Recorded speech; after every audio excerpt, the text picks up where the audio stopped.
Bon alors, on va pas se mentir, si vous êtes ici aujourd'hui, c'est sans doute parce que vous vous posez la question de démissionner ou non de votre poste actuel en marketing. Cette question, elle vous tracasse peut-être jour et nuit, vous avez du mal à vous décider, mais peut-être qu'au fond de vous, j'en suis assez convaincu finalement, si vous êtes ici, c'est que la réponse vous l'avez, mais que vous êtes plutôt à la recherche d'arguments ultimes pour valider que votre décision est la bonne. Parce que oui, démissionner, c'est pas évident, on peut se poser des questions, est-ce qu'on va trouver mieux ailleurs?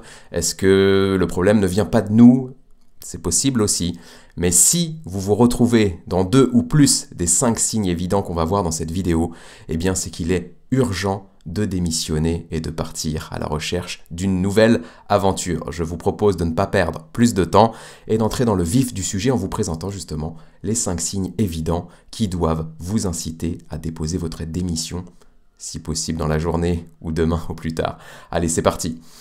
Avant de partir justement dans ces 5 signes évidents, je vais vous raconter un petit peu mon histoire. On a passé il y a peu la barre des 2000 abonnés sur la chaîne. Traditionnellement, on a l'habitude de faire des foires aux questions un petit peu quand on dépasse de telles barres. Merci à vous pour les personnes qui sont abonnées à la chaîne. J'ai pas fait de FAQ. Si ça vous intéresse, n'hésitez pas à me dire en commentaire et j'en ferai une, j'en organiserai une et je répondrai à chacune de vos questions. Mais pour le contexte de cette vidéo, je voulais quand même vous raconter mon histoire en 30 secondes d'un point de vue carrière professionnelle. Aujourd'hui, vous le savez, j'ai mon agence SLN l'agence, j'accompagne des entreprises dans le développement de leur chiffre d'affaires avec le marketing digital.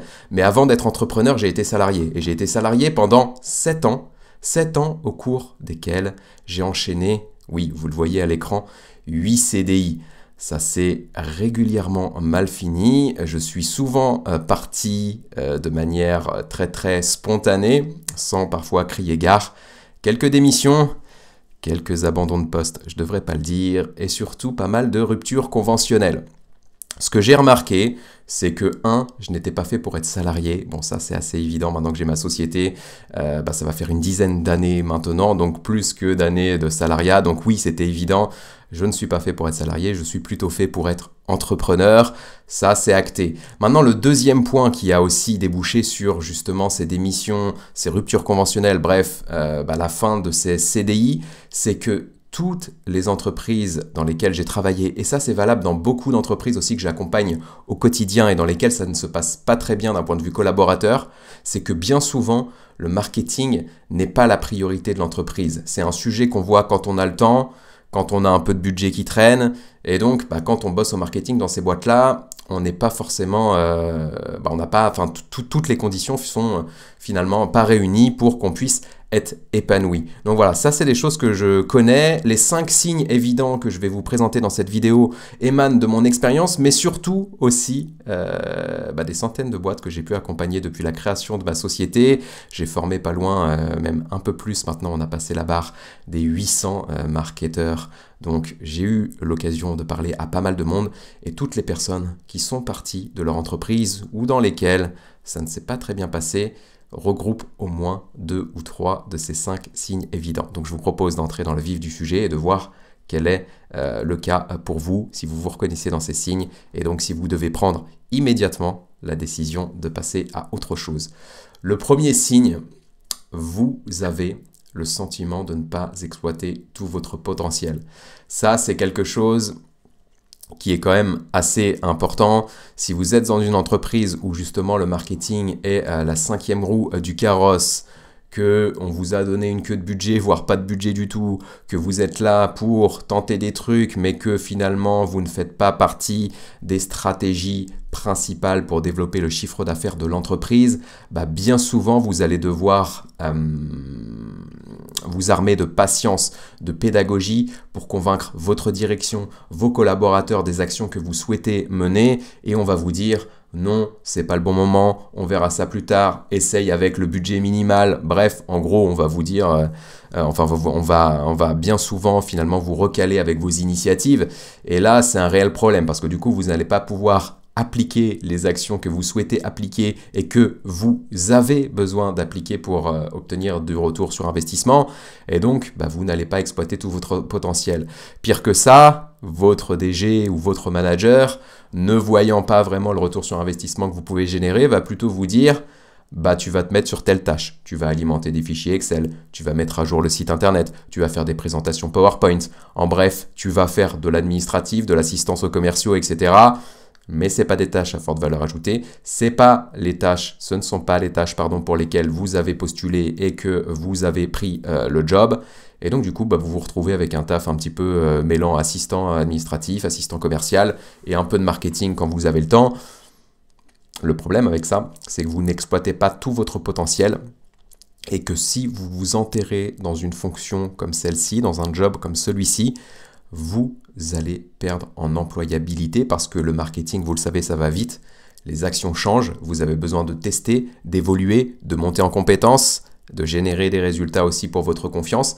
Et si vous n'avez pas tout ça, eh bien, vous perdez en compétences, vous perdez en pratique, vous perdez en performance. Et ça sera vraiment dommage pour votre avenir professionnel. Donc voilà, le premier point. Si vous avez la sensation au quotidien de ne pas exploiter tout votre potentiel, c'est bien souvent un signe évident que vous devez déposer votre démission. Signe numéro 2.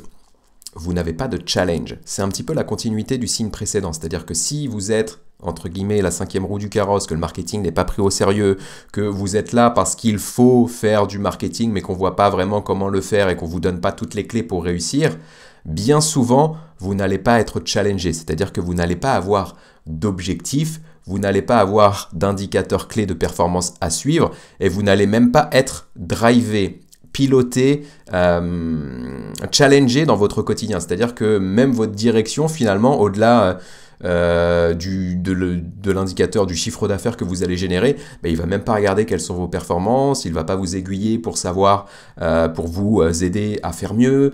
Et vous, ben, en fait, vous n'aurez pas de pression au quotidien. Vous serez, entre guillemets, dans une routine, ça va ronronner. Mais vous allez vous ennuyer parce que, évidemment, c'est quand on a des objectifs, c'est quand on a des indicateurs clés de performance et qu'on doit reporter que son travail est important, qu'on a l'impression d'avoir un impact dans l'entreprise. En bref, qu'on a ce sens au travail. Si vous n'avez pas ça, vous vous ennuyez, vous faites vos tableaux Excel, vous faites un email de temps en temps. Malheureusement, en termes d'épanouissement, ça va être compliqué. Vous savez qu'on parle souvent de burn-out. Il y a, entre guillemets, l'opposé qui est le bore-out, qui est l'ennui au travail. C'est pas top. Si vous venez au boulot, que vous ne savez pas ce que vous allez faire de la semaine, que vous avez 2-3 petites tâches prévues dans votre agenda, mais que bon, même si vous ne les faisiez pas, ça ne changerait pas grand-chose. Je pense aussi là qu'il est temps d'aller voir ailleurs. Le signe numéro 3, vous ne faites pas vraiment partie de l'équipe. Bon, là j'avoue que le titre est un peu putaclic, mais vous allez comprendre où je veux en venir. Bien souvent, les entreprises que je rencontre et qui ne parviennent pas à générer du retour sur investissement avec le marketing, elles ont un problème, c'est que le marketing bosse dans son coin et qu'il n'est pas intégré, qu'il ne bosse pas en collaboration avec les services, qui sont en relation avec la génération de business et avec finalement la production client. Ce que je veux dire par là, c'est que le marketing, s'il ne bosse pas avec le commerce, avec le service après-vente, le service technique, avec toutes les composantes de l'entreprise qui sont en relation avec le client de manière directe ou indirecte, il ne pourra pas générer de retour sur investissement. Le marketing, aujourd'hui, doit permettre de générer ce qu'on appelle des leads qualifiés, des prospects qualifiés, qu'il va transmettre ensuite aux commerciaux pour que les commerciaux puissent transformer ces prospects qualifiés en chiffre d'affaires. Si le marketing n'est pas intégré dans les réflexions commerciales et qu'il n'a pas la possibilité de travailler en collaboration avec le service commercial, il va mener les actions de son côté, ça va peut-être générer des résultats, mais ce sera des résultats qui lui paraissent bons à lui. Ce que je veux dire par là, c'est que le marketing, s'il n'a pas une vision complémentaire, cohérente avec la vision commerciale de ce qu'est un prospect qualifié, un bon prospect qui va pouvoir être converti en client, il va générer des prospects qui lui semblent bons à lui, mais ce ne sera pas forcément les bons prospects pour les commerciaux. Et donc, il y aura un point de friction ici, c'est-à-dire que le marketing va mettre en place des actions qui vont peut-être générer des contacts, mais ces contacts ne seront pas suffisamment bons ou suffisamment matures ou suffisamment engagés pour que les commerciaux puissent les convertir en clients, ou alors les commerciaux n'auront peut-être pas aussi la bonne approche parce que finalement, on ne prospecte pas un prospect généré par le marketing qu'un prospect qu'on va contacter à froid de la même manière. Et donc voilà, tout ça fait que effectivement, le service marketing n'a que peu de chances de générer du retour sur investissement et donc là vous allez avoir deux problèmes. Enfin l'un des deux en tout cas, ou peut-être même les deux. Si vous n'arrivez pas à générer du retour sur investissement par ce manque de collaboration, il y a votre directeur général ou votre manager qui au bout d'un moment va venir vous voir et vous dire mais pourquoi je te paye, va falloir que ça change parce que sinon tu vas aller voir ailleurs et vous risquez là pour le coup d'être licencié du jour au lendemain. L'autre risque c'est que finalement vous ne génériez pas de retour sur investissement et que vous justement par rapport aux deux signes qu'on a pu voir précédemment, vous manquiez de challenge, vous manquiez de sens et que vous vous posiez régulièrement la question mais de pourquoi je viens bosser, à quoi ça sert ce que je fais, tout le monde s'en fout, ça n'a pas de sens, je gâche mon potentiel, etc., etc. Donc voilà, troisième signe, si vous avez l'impression d'être isolé dans l'entreprise, si vous avez la sensation de ne pas être intégré dans les réflexions stratégiques, dans les réflexions commerciales, dans les réflexions liées au développement de l'entreprise, je pense vraiment qu'il est temps d'aller voir ailleurs et de tenter une nouvelle aventure professionnelle parce que celle-ci ne sera pas suffisamment épanouissante et ce ne sera pas viable dans le temps. Quatrième signe qui pourrait vous inciter et qui devrait même vous inciter à démissionner si vous vous reconnaissez au travers de lui, c'est que aujourd'hui, au marketing, dans l'entreprise dans laquelle vous êtes, vous n'utilisez pas les bons outils. Ce que je veux dire par là, c'est que bien souvent, vous arrivez dans une boîte, vous êtes au marketing dans une boîte, et comme vous n'avez pas de budget, vous êtes contraint de tout faire avec des bouts de ficelle. Vous êtes contraint de composer avec des bouts de ficelle, vous êtes contraint de faire pas mal de choses à la mano, et clairement, vous le savez, ne pas avoir d'outils aujourd'hui à l'ère du marketing digital, ne pas pouvoir automatiser certaines actions, ne pas pouvoir traquer la moindre de vos actions, la moindre de vos performances, c'est un frein majeur au retour sur investissement que vous pouvez générer. Et donc, si vous êtes dans une entreprise où le CRM n'est pas utilisé par les commerciaux, où il n'est pas à jour, ou que vous n'avez même pas de CRM, donc vous ne pouvez pas regarder vraiment ce qui se passe d'un point de vue commercial et comment aider les commerciaux. Si vous n'avez pas un outil qui vous permet de centraliser vos actions, c'est-à-dire gérer les réseaux sociaux, automatiser votre partie email, gérer votre newsletter, gérer bref l'ensemble de vos actions marketing, faire vos reportings, etc., et que vous devez vous connecter à droite et à gauche pour faire des choses. Si faire un reporting, c'est une usine à gaz parce que vous devez vous connecter à 12 outils pour pouvoir avoir l'information.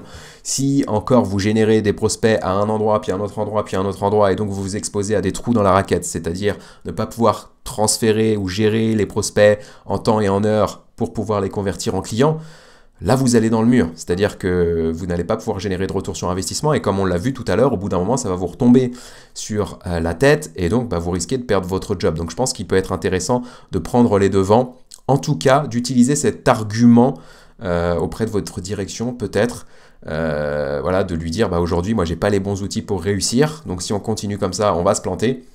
Et donc moi j'ai pas envie de me planter, donc j'irai voir ailleurs. Ça peut être un argument.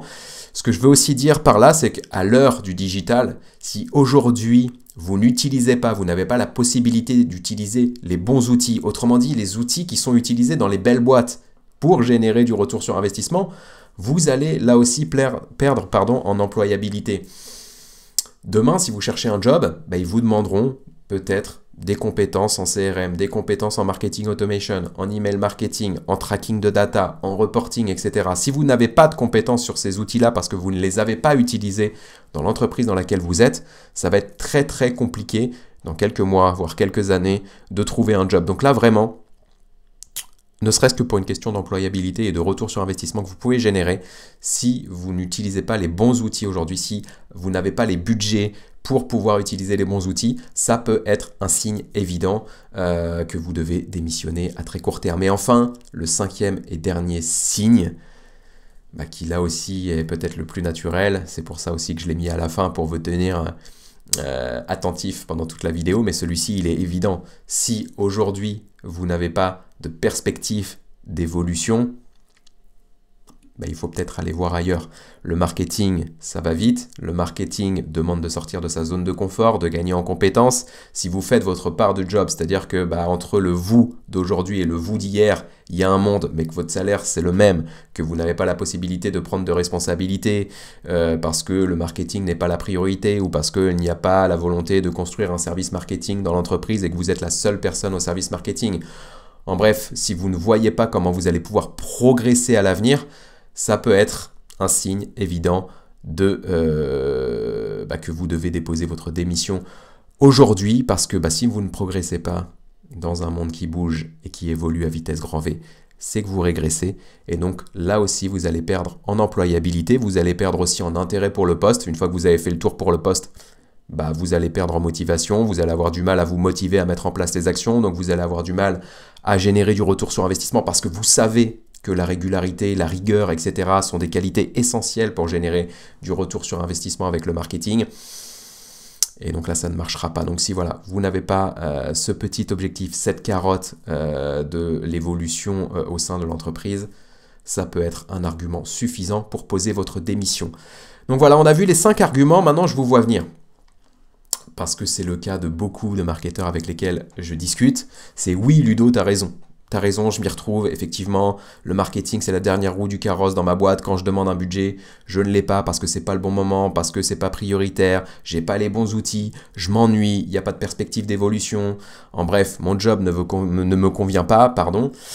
Mais tu comprends Ludo, là c'est la crise, il y a la Covid, c'est difficile de trouver un boulot, etc. Et vous allez vous trouver tout un tas d'excuses pour ne pas passer à l'action, et c'est naturel, vraiment c'est naturel, j'en ai vu beaucoup dans ma carrière, j'ai vu beaucoup de gens, et ça va forcément vous parler, qui étaient en poste dans une boîte depuis 7, 8, 10 ans, et qui vous répétaient au quotidien, ou qui vous répètent encore au quotidien, non mais de toute façon je ferai pas ma vie ici, ça me convient pas, et qui se plaignent à longueur de journée, mais qui seront encore dans la boîte dans 10-15 ans.